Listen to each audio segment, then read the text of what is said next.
Here's something I can't stop thinking about. About a year ago, someone I follow on Twitter made a tweet along the lines of, Shadow the Hedgehog is like the Punisher. I didn't reply to it, I didn't engage, I just scrolled and moved on with my life, or I tried to. But it sat with me for a long time, in the way that only a post that misunderstands your interpretation of your favorite fictional little guy can. So here I am, making this video. I'm going to begin by saying that despite all the weird things this tweet made me feel, and despite everything I'm going to say about this tweet, I can see why they posted it. For those who don't know the Punisher's whole deal, after Frank Castle's family dies and the members of the mob who killed them are let off the hook scot-free, the Punisher goes on a warpath with one motivation.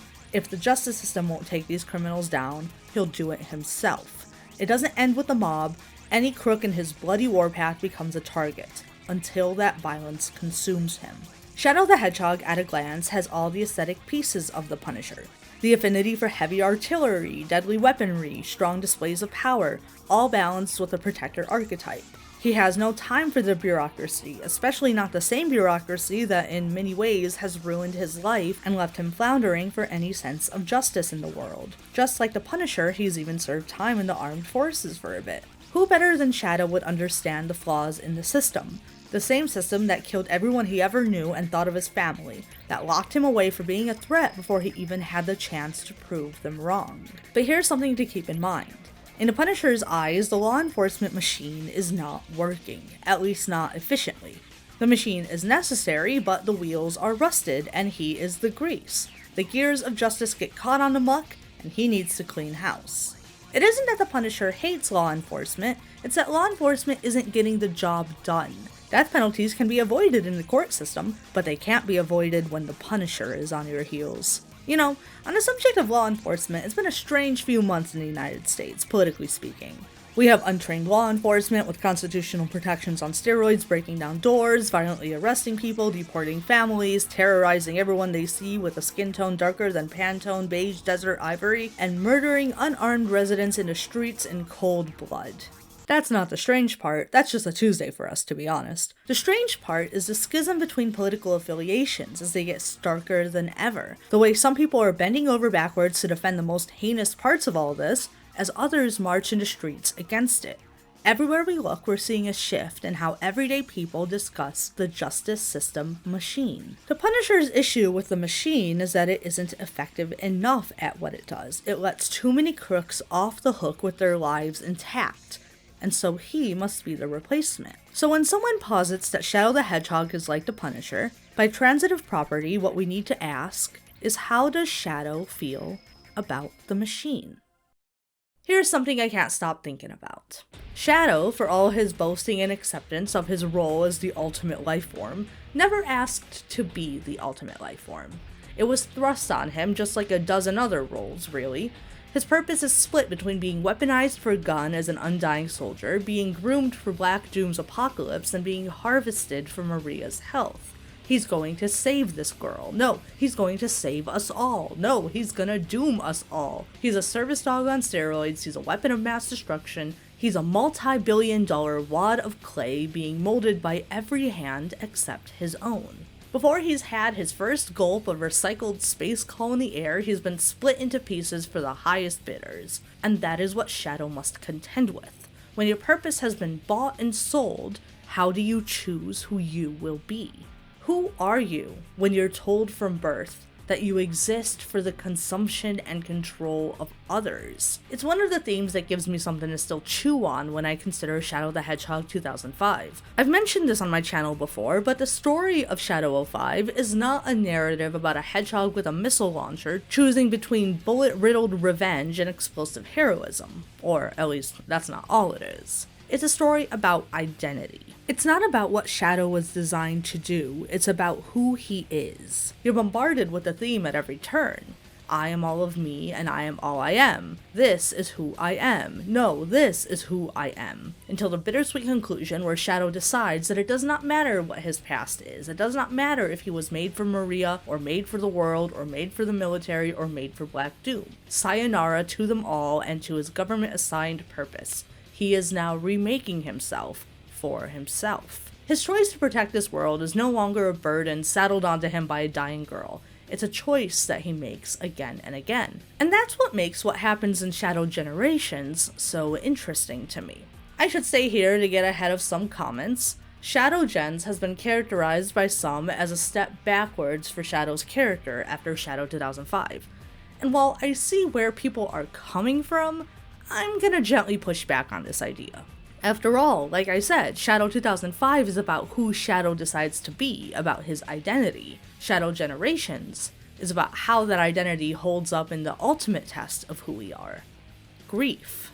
These are separate ideas. Shadow's choice to remove his identity from the context of the past, and from the hands that have attempted to mold and redirect his power for their own cause, is a different narrative theme altogether than what Gens is focusing on. The fact that Shadow never got to say goodbye. Shadow 05 is not about grief. There's still room for that to be explored. And for those who point at the ending of Shadow 2005 to mean that Shadow doesn't have any grief anymore, he's all better now, he's over it, well, okay, sure, I guess that's a takeaway. But to me, the idea that Shadow believes himself to be over the death of Maria and being mistaken about that is a lot more interesting than taking it at face value that he's left the grief behind and he's fine now, actually. But I don't want to talk about Maria. Not here. Not in this video. I want to talk about this. No.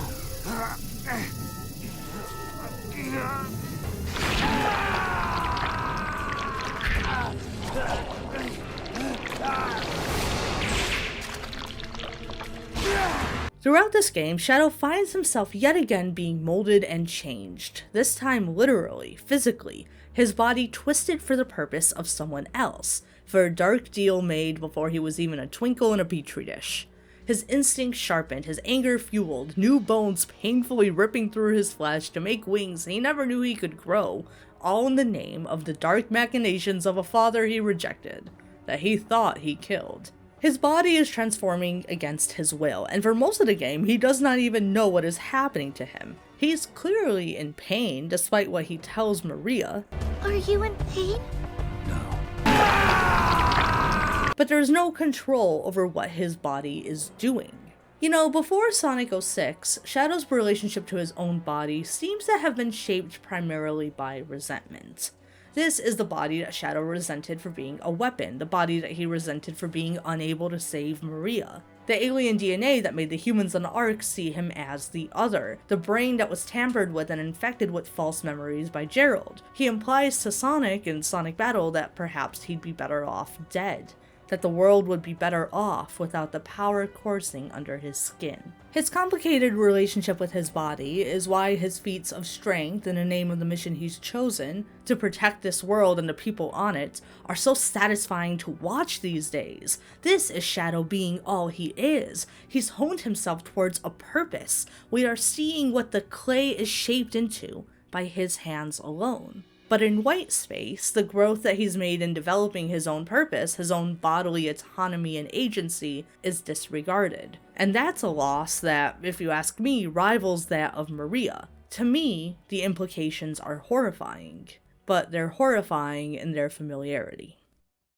Here's something I can't stop thinking about. Most women, I believe, have an experience where they realize that their bodies and how they feel while living in those bodies is going to be shaped by the outside world. It could be the first time you're stared at on the bus by an older man. It could be the first time you see your mom weighing herself on a scale and insisting that the apple she had for dinner was very, very filling. It could be the first time someone is told instead of asked about the children they will have. These are not universal experiences, and I'm speaking in generalities, if you'll forgive me. These experiences don't apply only to women, and not all women experience everything I'm about to describe, but anecdotally speaking, from birth, many women are often conditioned to understand that their bodies are not meant for them. They are raised to be mothers, raised to be caregivers, raised to be sexually available for men but still virtuous and pure, to be beautiful but not vain, to manage a household but not be a controlling, nagging bitch about it. You have a purpose and it's been picked out and ironed and wrapped in a pretty pink bow. It's bombarding you, it's inescapable.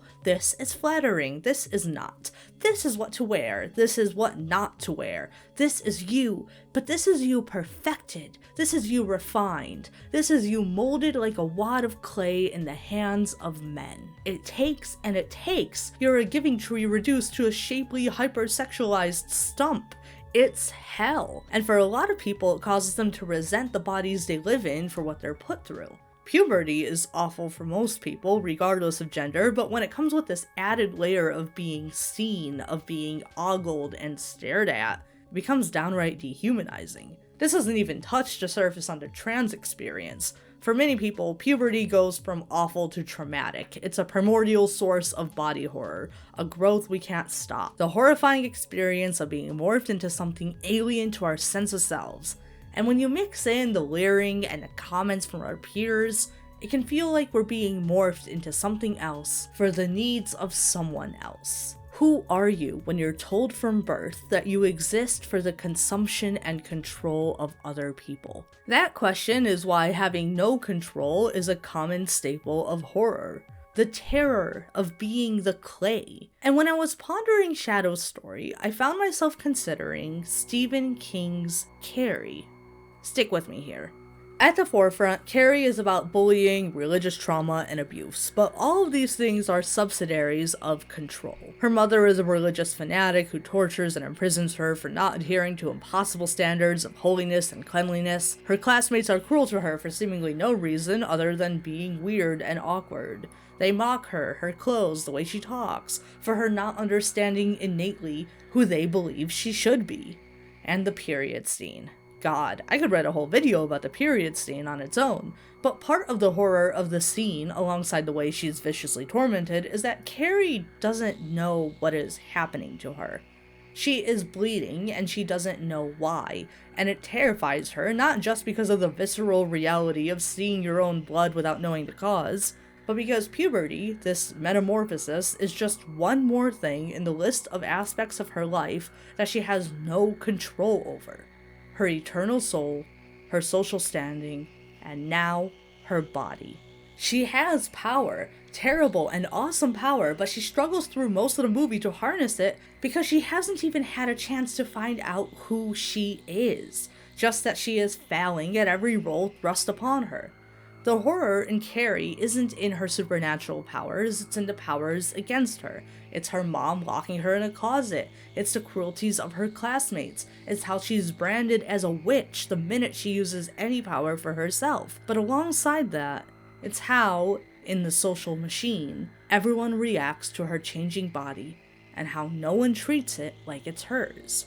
The story has persisted because you'd be hard-pressed to find a woman alive from any background who doesn't know what it's like to be encouraged to fit within molds by the powers that be, and those powers are only expanding. With bills governing over people's lives, the roles that define what anyone who can get pregnant is and is not allowed to do with their bodies are now codified into law. Literally, a government-assigned purpose. It isn't just strict religious upbringing, it isn't just the social pressure. Now, it's the law enforcement and justice system machine. But Carrie has no justice, no real support. The machine has failed Carrie. Yeah, she has power, but by the end of this story, so much has been taken from her that power is all she has. Well, power and rage.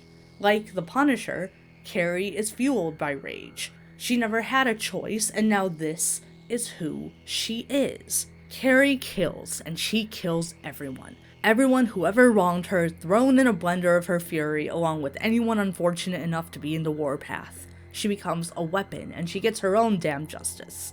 But it's bittersweet. This rage and this power is all she has left. And, in theory, I suppose someone could tell Carrie that this is destructive behavior. She should just move on. Ignore who her mother wants her to be. Ignore who she would need to become if she wants to be normal at school and avoid the cruelty of bullies. Just be yourself, girl. Come on, Carrie. Reshape the clay. Just do it.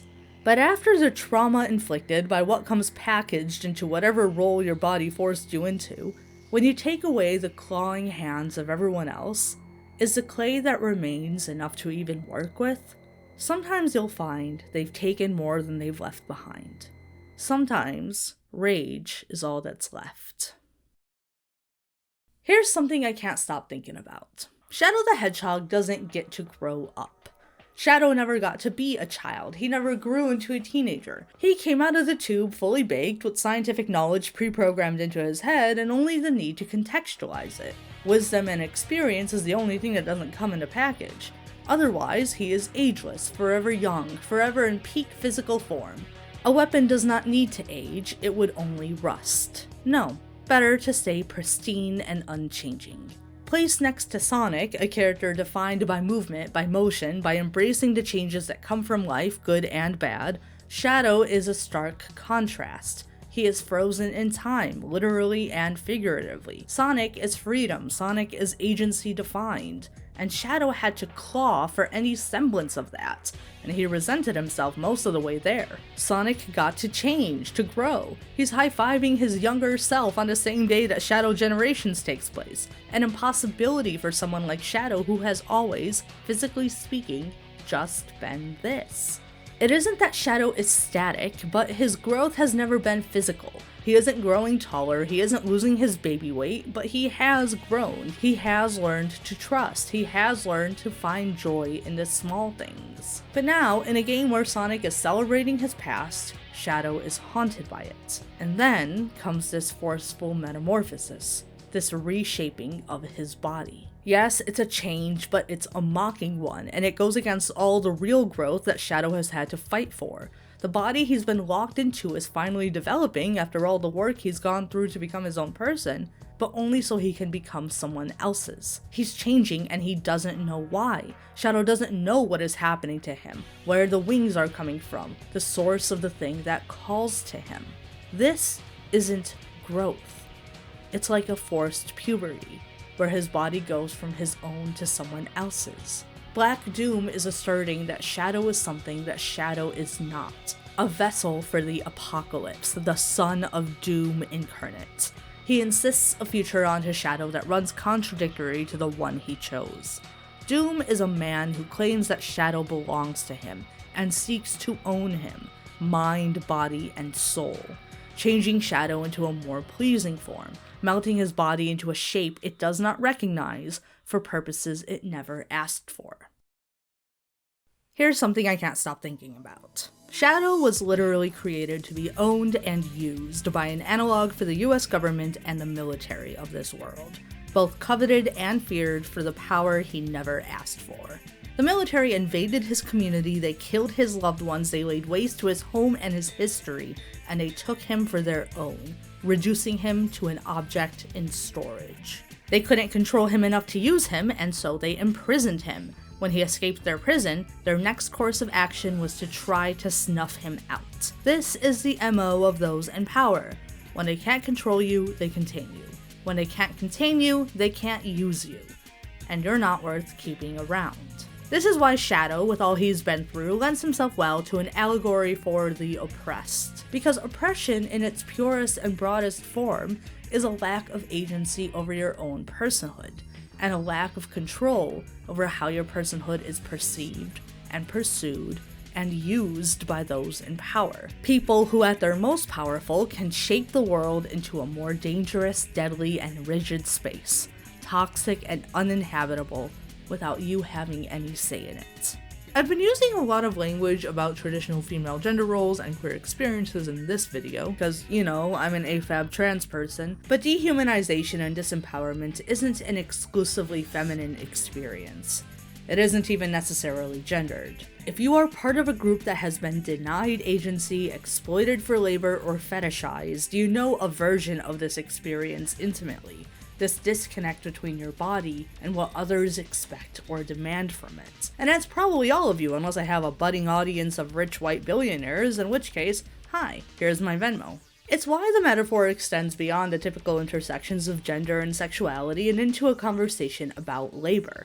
This is a tangent, but in a system where you need to pay to survive, or you need to work for a corporation for 40 hours a week just to barely pay for rent, food, and water, your body doesn't exactly feel like it belongs to you. How much free will do you have when you need to kill yourself working just to afford insulin?